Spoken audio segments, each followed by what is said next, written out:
Namaskar student, welcome again with the chapter number 3, mineral and power resources. In this chapter we have discussed so many things. Last topic was the distribution of minerals. Distribution of minerals, in which in your book there are so many countries name are given, like the South America, Africa, Australia, Antarctica, and Europe, North America, Asia, all continents are there. Fine. So all continents are given in your book, and what are the minerals found in the large amount of these area. So they are mentioned in your book.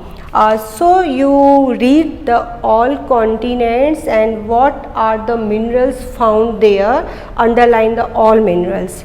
So today next topic is the uses of mineral. We have discussed about the mineral, what are the mineral, type of the process, extractions of the minerals, type of minerals. So what are the uses? वैसे तो minerals के बहुत सारे, हर एक natural resource का क्या होता है, use होता है. अब यहाँ पर हम कुछ minerals ले रहे हैं पर्टिकुलर. वैसे आप अपने सराउंडिंग देखिए, आपके चारों तरफ, आपके हाथ में भी फ़ोन है, आपके हाथ में बुक है, चेयर है, कई सारे ऐसे रिसोर्स जिसका आप यूज़ कर रहे हैं वो किसी न किसी नेचुरल रिसोर्स से मिलकर बनी हुई है. तो ये एक तरह से एक्टिविटी देख लीजिए, सराउंडिंग देखिए, किस मेटल से क्या चीज़ें बन रही है, वो सब किस में आएगा, यूजेस ऑफ मिनरल में. For example first uses of mineral is for industrial purpose. जितनी भी इंडस्ट्रीज़ होती हैं, हर इंडस्ट्रीज़ में किसका वर्क होता है, मशीनरीज़ का. और मशीनरीज किससे बनती है, मेटलिक मिनरल से. तो कोई भी इंडस्ट्री रन नहीं कर सकती है बिना मिनरल के, ये मेटलिक मिनरल के. तो सबसे पहला जो यूज़ है मिनरल का वो है industrial purpose. Second is hard minerals like gold are use for the making jewellery. हमने फेरियस और नॉन फेरियस मिनरल किए थे.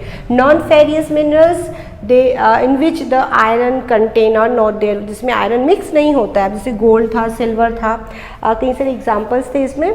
तो इनसे क्या बनाई जाती है, ज्वेलरी बनाई जाती है. किससे, गोल्ड से. सबको पता है ये चीज़. सिलिकॉन को ले लो. Silicon is use for the computer industry. बिना सिलिकॉन के कंप्यूटर इंडस्ट्री कुछ भी नहीं है. कॉपर का एग्जाम्पल ले लीजिए. Copper is a metal use for everything from the coins to pipe. एक कॉइन बनाने से लेकर, कॉइन होते सिक्के से पाइप तक, यानी छोटे से बड़ी चीज़ ले लो, सब में किसका यूज़ होता है, कॉपर का. या हम यूँ कहें it is the part of our necessary items in our daily use. Last is the aluminium use in the automobile and airplane industry. बहुत सारी इंडस्ट्रीज़ में यूज़ होता है. मैंने यहाँ पे 2 इंडस्ट्रीज मेंशन की है, automobile and the airplane industry. So these are the uses of mineral. And next there is the 3.6 map work is there for distribution of the mineral, oil and coal.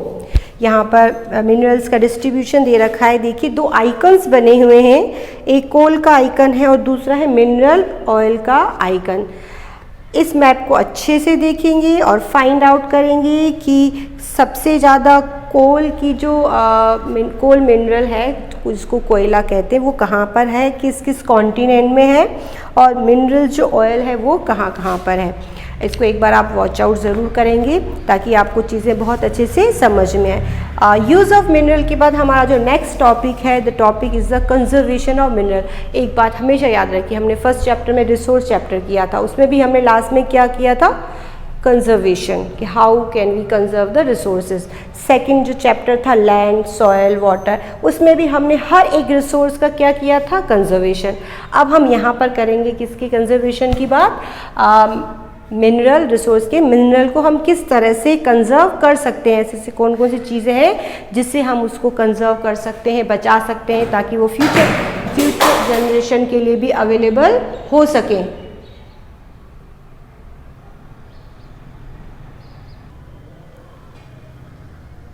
Now student, there are some methods to conserving the mineral resources. Are the first is the recycling, second is the reduce waste. There are simple simple steps in which we can conserve the mineral, reuse the things, and last is the substitute should put more in use.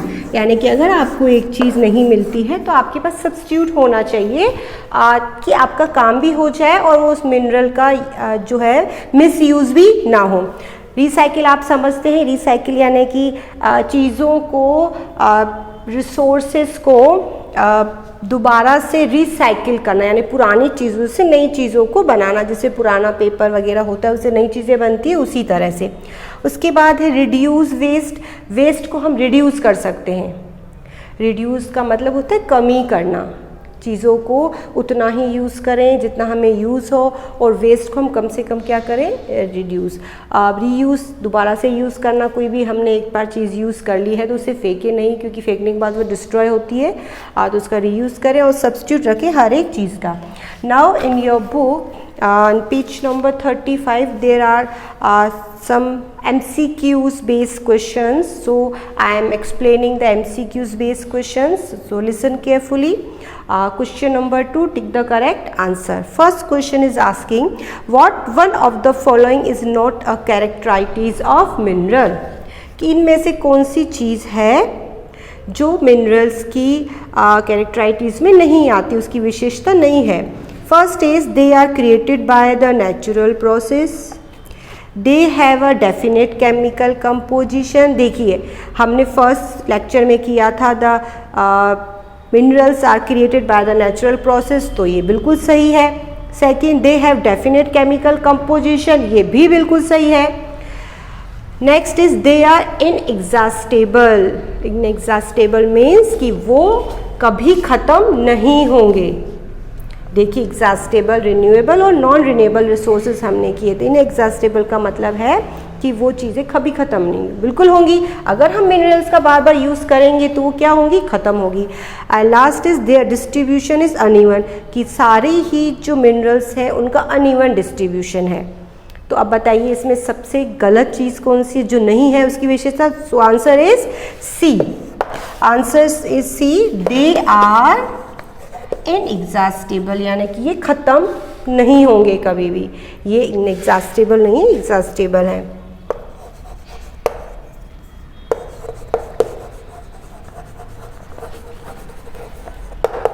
Fine. 3 are the characteristics of the minerals. This is not, so answer is C. Second का है आपका, first है इसका, ये second question अब हम करेंगे इसका। Which one of the following is not leading producer of copper in the world? मैंने आपको कहा था कि जितने भी कॉन्टिनेंट्स दे रखे हैं उनमें अलग अलग डिस्ट्रीब्यूशन है मिनरल्स का। So question is asking copper in the world, तो इसका आंसर है चिली। चिली जो है यहाँ पर सबसे ज़्यादा कॉपर जो है पाया जाता है पूरे वर्ल्ड में। Third is which one of the following practice will not the conserve LPG in your kitchen. अब ऐसा आप क्या करेंगे जिससे आपकी जो एनर्जी है, LPG जो गैसेस आते हैं वो जो है किचन में इसे कंजर्व नहीं कर सकते, कि नॉट को हाईलाइट किया गया। ध्यान से क्वेश्चंस पढ़ेंगे। First, soaking the dal from some times before cooking it, कि दाल को थोड़ी देर पहले भिगो देना चाहिए। सही बात है, अगर आप पहले भिगो देंगे तो दाल जल्दी से बन जाएगी, तो इससे हम हमारी गैस को कम कर सकते हैं, तो ये आंसर तो नहीं होगा। Second, cooking food in the pressure cooker, cooker में खाना जल्दी बनता है तो हमारी एनर्जी सेव होती है, तो ये भी आंसर नहीं होगा। C is keeping the vegetable chopping before the lighting the gas for cooking, gas को चलाने से पहले सारी तैयारी कर लेनी चाहिए, चॉप कर लेना चाहिए, काट देना चाहिए सब्जियों को। बिल्कुल सही है कि अगर हम गैस ऑन करने के बाद सारा वर्क करते हैं तो गैस वेस्ट होता है। Last, cooking food in open pan kept in the low flame, कि जो फूड कुक कहते हैं उसे खुला खाना बनाना चाहिए, यानी ढकना नहीं चाहिए और उसे लो फ्लेम पर बनाना चाहिए। So this is the wrong answer. इसका आंसर है आपका सेकेंड का भी था सी, है ना, और थर्ड का आपका आंसर है डी। कुकिंग फूड इन